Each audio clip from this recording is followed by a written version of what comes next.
This is Marianne and I'm Sarah. We just wanted to have a chat about how we became swim coaches.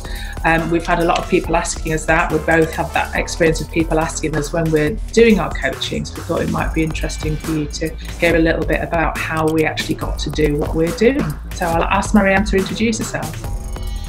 Hi there, I'm Marianne and I'm a total immersion swim coach and also an open water coach down in Sussex in the UK. Brilliant. And I'm Sarah. I'm also a total immersion coach and an open water swimming coach, and I'm based in north of Manchester. I've got a swim studio called Swimmingly, and I do primarily work with adults, teaching anybody learn to swim. So I just thought it'd be interesting, Marianne, just to talk a little bit about our swimming background, because there's a common perception with swim coaches I've come across, I know you have too, that most coaches have come from a competitive swimming background, and I know that's not my background, and I don't believe it's yours either.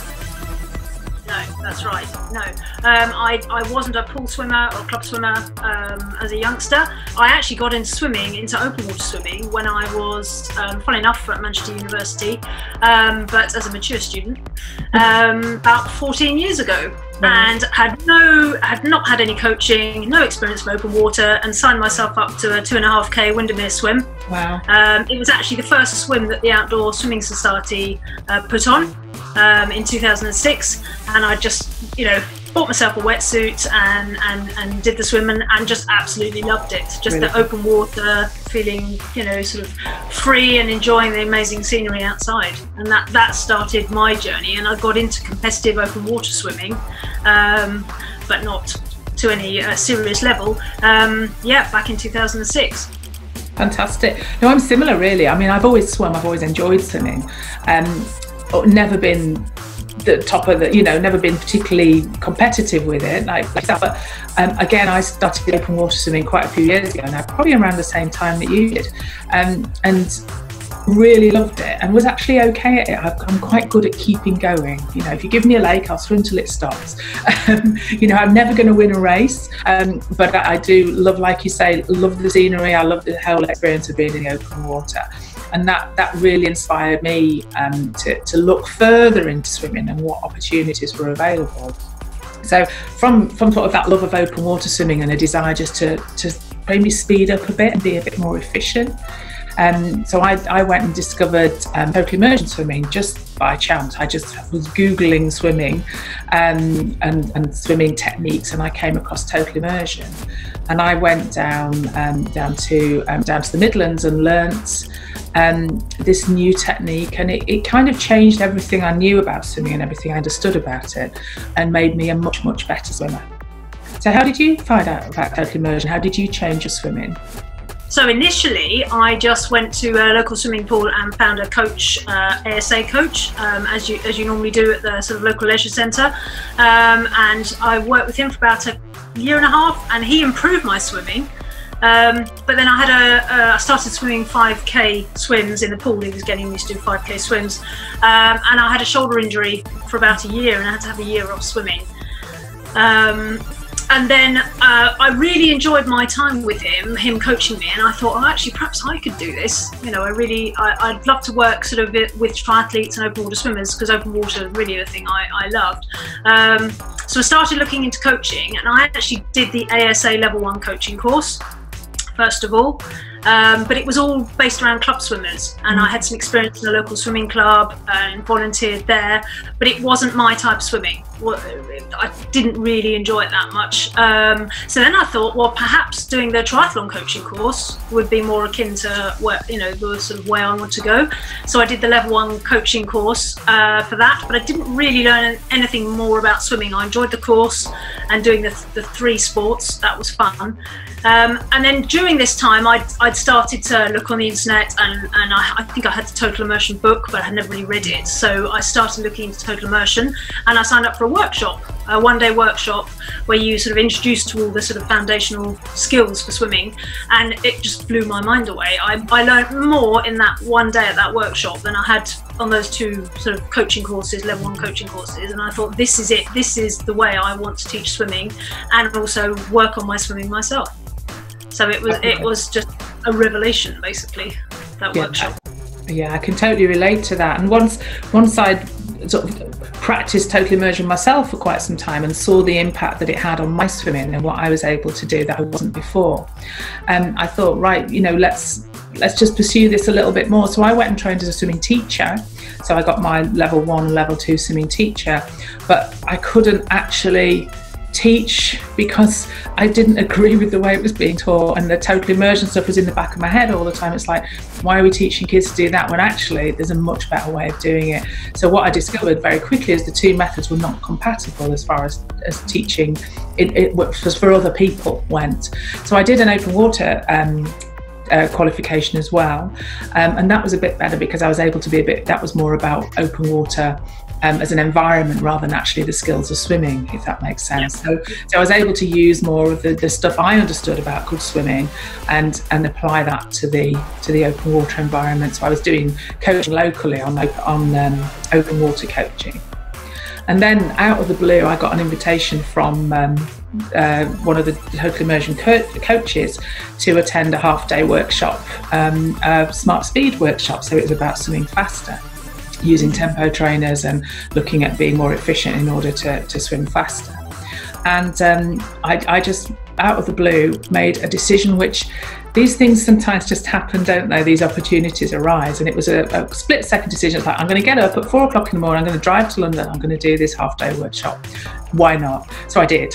And I'm so glad I did, because it changed a lot more again about swimming, and actually looking at, it was part of there was coaches being trained at the time, and Terry Lachlan, the founder of Total Immersion, was there. So I got a chance to talk to Terry, and I just thought, you know, and people were talking about being coaches, and I thought, you know, really?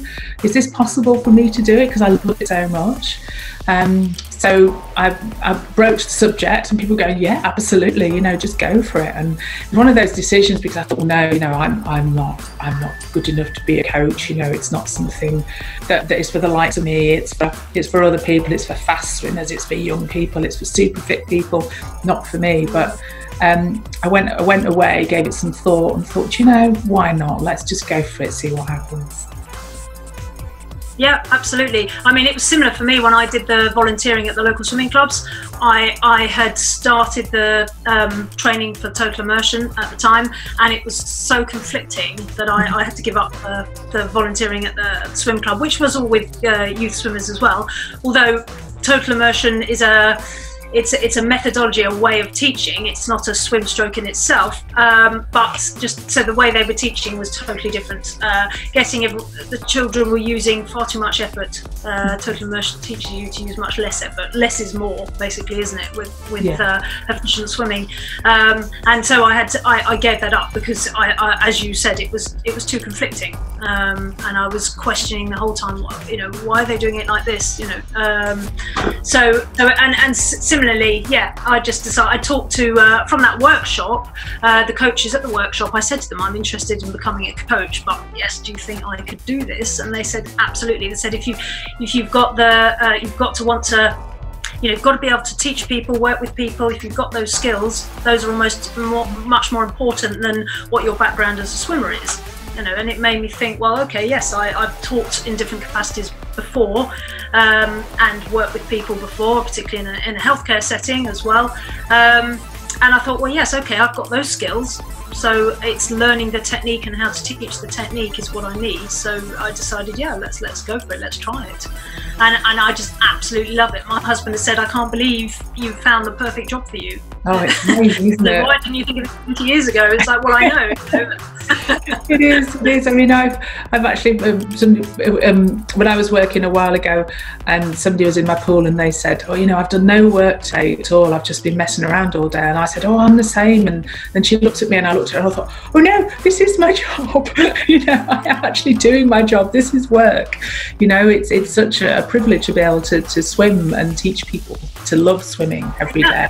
And when you see you're helping people take the struggle out of swimming, And that's what, you know, the amazing thing. And they actually start to enjoy swimming again, because a lot of people come, don't they, and they're like, oh, you know, I get tired after swimming 2 lengths, and they're sort of, it's a real trial. Oh, I'm doing a triathlon and I hate the swimming part. It's always the bugbear, the swimming part. And then they go away and they're, you know, they're really enjoying it. They love practicing. It's not a bore anymore, you know. And just to sort of give people that, you know, love of swimming back, let alone some skills as well, I just absolutely love it. Yeah. It is. It does feel like a real privilege, doesn't it, to be able to do that? And you know, you see swimming changing people's lives, and it's changed mine, because it's totally changed my career. I mean, before I was a swimming coach, I ran a business providing training and consultancy for like values-based businesses, so cooperatives, credit unions, things like that. So some of the skills transferable, but a totally different thing. I mean, if somebody had said to me, you know, 10 years ago, you'll be teaching sport for a living, I'd be like, what, really? You know, amazing. Because were you involved in health work before, in the health service? Originally I trained as an occupational therapist. Right. I worked for about 3 years, but I've got a congenital knee condition, and unfortunately, being on your feet doing ward rounds, I found it too physical, so I had to give that up. So then I went back to university and did languages, and then ended up in Manchester doing a PhD. I mean, you know, I was never the brainy kid at school, but anyway, just goes to show if you apply yourself in life, you can do most things. So then I was a student for about 10 years, and it was actually at Manchester when I was doing my PhD that I got into the open water swimming. It's funny how things move in cycles. Oh, isn't it just? And you know, you never know, do you? So, you know, one of the reasons I wanted to sort of talk to you and talk to people about this is that it's all about taking those opportunities, because you never know, and having that belief in the fact that, you know, I remember when I learned to swim, when I learned total immersion technique, and the coach that taught me, I was like in awe of them. It's like, how amazing, what an amazing life you've got teaching this to people. It would never occur to me back then that was something that I could do. And so you've got to have that self-belief, haven't you? You've got to be willing to take the risk and just go for it. I mean, you know, it can be a risk, and I don't know about you, but I never set out to do, I didn't ever think I'd probably do this full time. It was going to be something that I did alongside my other stuff. You know, absolutely. Became busy enough to do it full time, which is amazing. Yeah, absolutely. That was the thing that I was amazed. And I know my husband always thought it was just going to be a nice little hobby.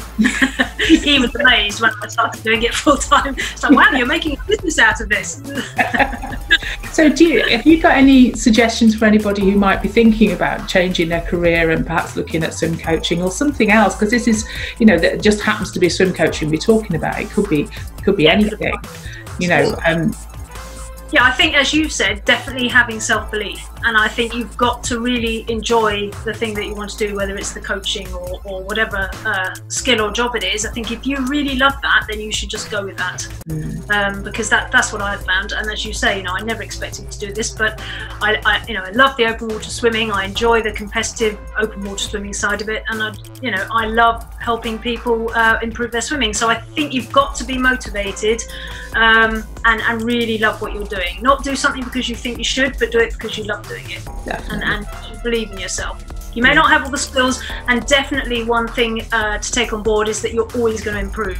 I mean, when I look back when I started coaching and how I coach now, you know, I was terrible. Now I'm thinking, oh my goodness, that was me back then, you know, and the whole time you're improving, and it's really important not to think you're the perfect coach or whatever it is in your job. You know, you're always wanting to learn, and I know amongst our community we're very open to shadowing each other, watching other coaches, inviting coaches over, and you learn so much from that as well. And it's a good social network as well.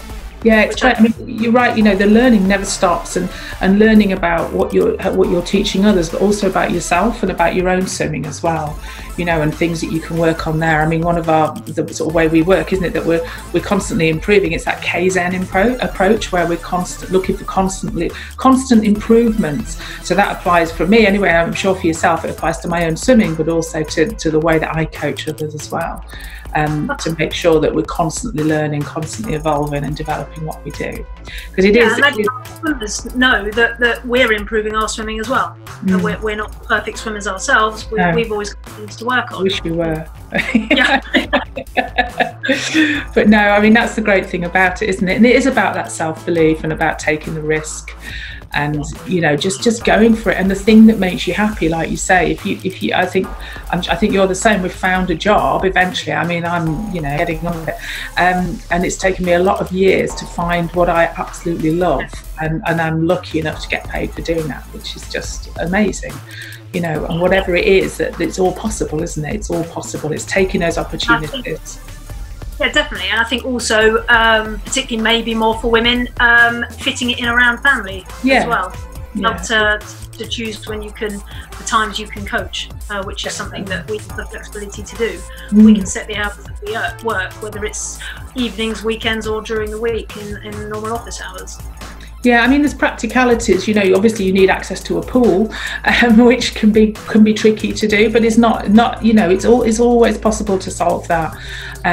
However you do that. And there are considerations around family and other commitments and things. But like you say, it's that flexibility as well that it gives you to be able to do work when you can and when you want to and when it fits around everything else. And again, it's been so in that lucky position of being able to do that. It's great. I feel very lucky. Absolutely. Brilliant. Oh, well, thanks for that. And I think that's been really, really interesting, because I don't know about you, but I do get asked quite a lot about sort of how I got to be doing it, and and the sort of the journey that coaches need to go on in order to get to that point where you're doing that for a living, which is for a lot of people, and for me it was like I said before, it was an impossible thing, and it's happened. It's brilliant. Yeah, we've achieved it. Absolutely. Excellent.